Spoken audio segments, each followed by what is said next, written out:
guest tonight is Fran. She is a former nurse who now works for Playfair, a company that teaches both employees and employers how to take themselves less seriously and have a sense of humor. Solomon says as a nurse she learned a long time ago that laughing helps the sick heal faster, and says it can't hurt on the job either. What we do, Dave, in our programs is we give people an experience in our presentation about getting back in touch with the child within them, back in touch with the part of them that is very creative, very spontaneous, very full of imagination, play, and the part of them that really enjoys the work that they're doing. I'm not saying that we create a circus in the workplace or that the boss needs to stand up and be a stand-up comedian. What it does mean is using playful ways to reward and recognize people. For example, one thing we suggest that people do is set up a ground rule at work that anyone can ask for a standing ovation whenever they want one. Not just when they're having a good day, but especially when they're having a tough day, and really need to know that the people in the workplace are going to support them no matter what's going on. Now, I guarantee, Dave, you'll never have another boring meeting if people can ask for standing ovations at any time they want during a meeting. Okay, I'm curious, how do you handle the office sourpuss? There's always one guy or one gal that just is not going to go along with the program. How do you get that handled? Well, the best thing you can do is send them to one of our programs, because we're really the experts at letting people loose. And what you'll find, Dave, is inside the grouchiest, grumpiest, crankiest person you know is someone who is just dying to get out and have a good time, to be given some permission to enjoy his or herself. What was interesting, though, was their reaction to each other. I said, how many of you have a good sense of humor? Put your hand up. There were two guys sitting right in front. One guy put his hand up. The other guy looked at him. He said, Frank, put your hand down. She said, tell the truth. And what I saw that is I realized is that these people don't experience each other as playful human beings. We can't control what happens to us very often, but we can control how we are going to react and how we're going to respond. And keeping a light-hearted approach is one of the best ways to do that. Now, the reason laughter can do all of these things that I've just discussed is because it's a different kind of communication than most adults experience day to day. You see, 80% of adult communication happens exactly like it's happening right now. Someone is talking, and if you're lucky, someone is listening. Laughter and play, however, happens at what we call the kinesthetic mode, the experiential mode.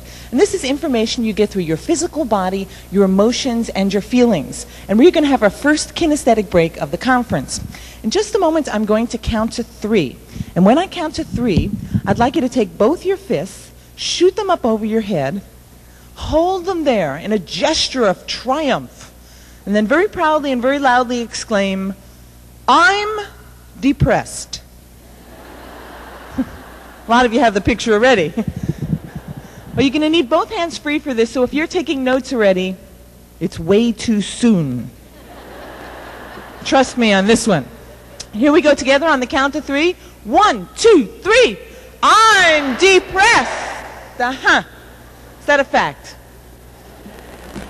Now, I see a lot of smiling faces out there. Many of you are laughing. Why do you laugh? You laugh because there is a dichotomy. You see, your brain is saying, I feel lousy. But your body is saying, oh, right. What you actually get is a meltdown of your mind. If you're looking for something more than a lecture, if you're looking for a high-energy, audience involvement keynote, leaving participants leaping to their feet in wild applause, then you're looking for Fran Solomon. Most unusual seminars was held Saturday afternoon. It was probably one of the most enjoyable as well.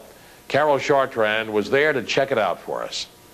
Work is no laughing matter. Well, don't tell that to Fran Solomon, Senior Vice Empress of Playfair Incorporated, whose company's motto might as well be all work and no play makes for a dull business. We created a model for team building and interaction in the workplace that promotes fun and celebration and joy.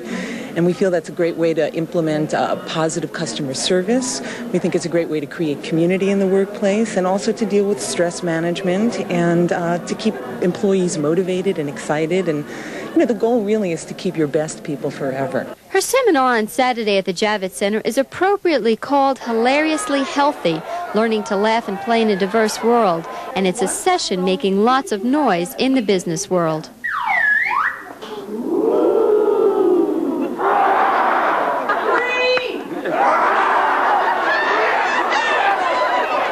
What else does this business humor consultant have in her bag of tricks? This is the dead rubber chicken pen. Now, if you hand these out at work and people start, filling out forms, or if you have a customer who comes in and they have to sign something, it's a recognition. It's a way of creating a sense of excitement. Formerly a stand-up comedian, this stand-up businesswoman believes that having fun at work is work, but it's work that reaps many rewards. There are numerous humorous and motivational speakers. Fran soars high above the crowd. With over 20 years of experience, a teacher, nurse, and singer, she's engaged the hearts and minds of managers, vice presidents, generals, frontline personnel, doctors, and entrepreneurs. From pencil makers to computer makers, her universal message is a surefire way to get people mingling, thinking creatively, and energized. All she needs is a microphone, an audio cassette player, and an unlimited number of live bodies. Jason, with beers in his ties, he bent down and gave her a liss on the kips. Well. The Philadelphia Inquirer calls her a Bronx bombshell with the comedic timing of Bob Hope. As Senior Vice Empress, Fran Solomon is on a mission to humanize the workplace through the use of fun and play. Stressed employees, even if they don't file claims, are not good employees. You want people who are able to produce in a happy manner. 1, 2, 3. I'm depressed. The pursuit of happiness is employed as therapy at this conference of student job counselors, strangers under money and time pressure to overcome their inhibitions and learn to work and play as a team. As soon as you hear the whistle, fingers in the air, when you have your partner sit down, one partner only. The therapy provider, a firm called Playfair, part of a fast-growing industry of corporate stress busters, who may charge clients from bankers to mayors to realtors thousands of dollars per therapy session. That's really what we're addressing, is how to make the corporate culture a culture that supports people's growth, health, and productivity, so that we can make bucks, we can have profits, but we can also have people who are well-balanced, healthy, and happy. As a keynote address, breakout session, or workshop, all my programs are entertaining and fun. But their real value comes from the experiential learning, the dynamic audience interaction that ensures full participation. If you would please now go inside your head and ask yourself this question. Do I feel closer to my partner as a result of this experience?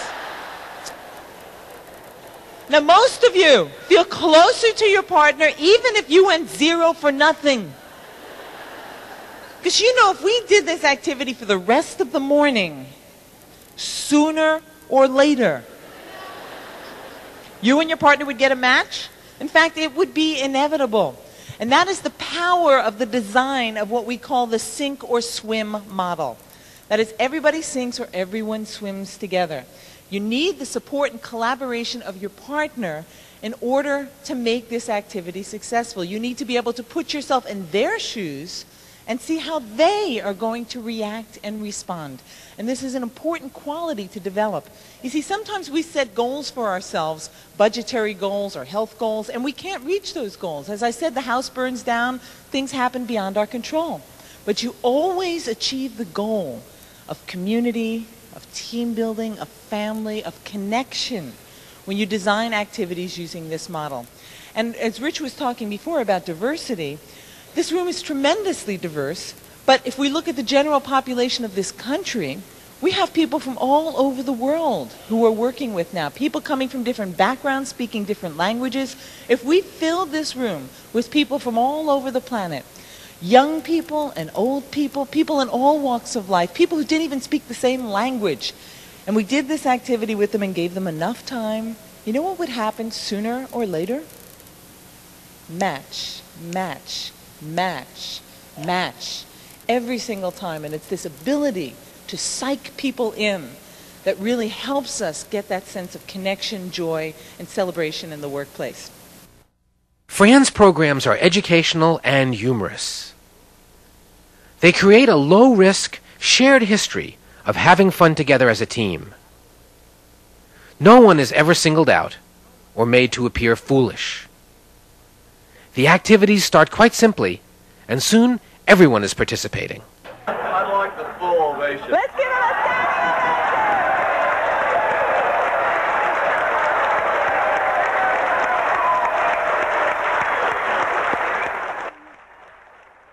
Participants learn how to deal creatively with organizational changes, growth, and re-engineering. You'll experience firsthand how team building works, how to take an organization from apathy to exuberance, how to use humor as a pattern breaker to promote innovation and change, and how to foster teamwork to improve communication between diverse groups. All right. She got up and she said, the next time I make love with my husband, I'm going to give him a standing ovation. 4 seconds later, way in the back of the room, an old skinny man stands on his chair. He says, I'm her husband. Send me energy.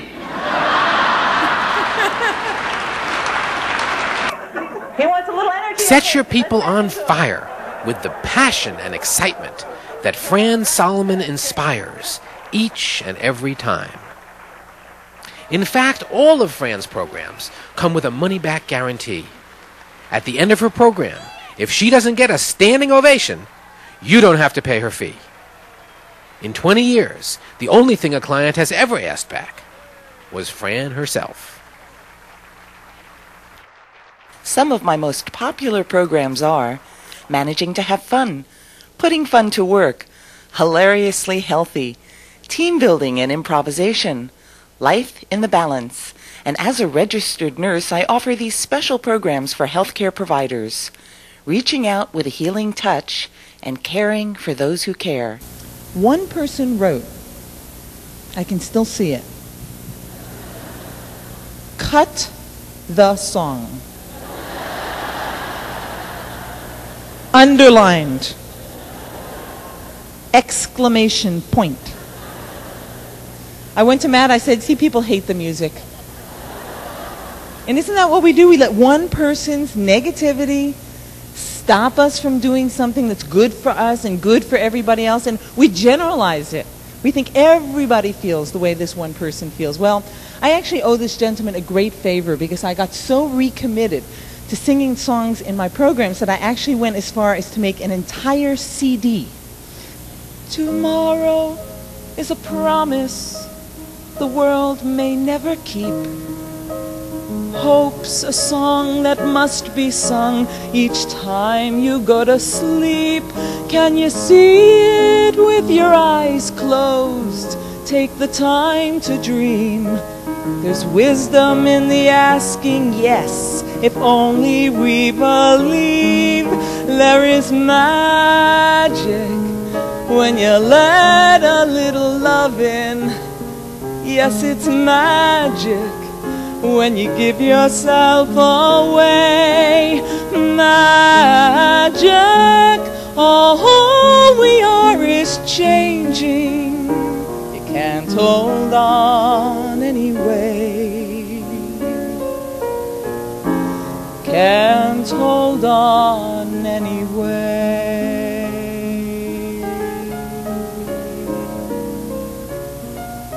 Yes, it's magic. It's magic.